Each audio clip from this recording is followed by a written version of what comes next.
How do you feel about those ads flooding YouTube? Isn't it annoying to spend endless seconds after the start of a video waiting for the skip button, or repeatedly hit the X icon on the ad bar at the bottom of the window? Well, you could buy a YouTube Premium subscription. Or you can install AdGuard and block ads everywhere, including this most popular video sharing service.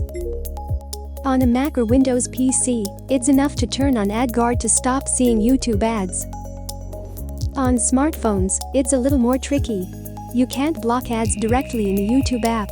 But with AdGuard installed, it is possible to watch videos without distractions. On Android, open the YouTube app and find the video you want.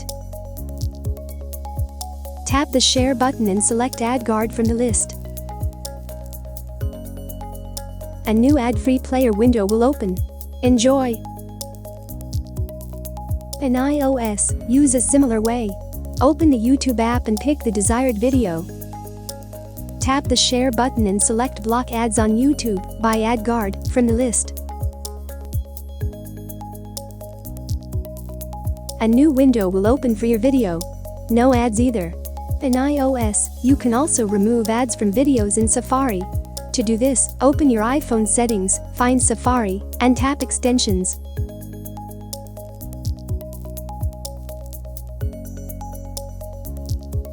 In Allow these extensions, enable AdGuard. Make sure that it has access to all websites. Now open AdGuard and, on the protection screen, activate Advanced Protection. Done. No more YouTube ads in Safari. Choose AdGuard and watch YouTube videos free of ads.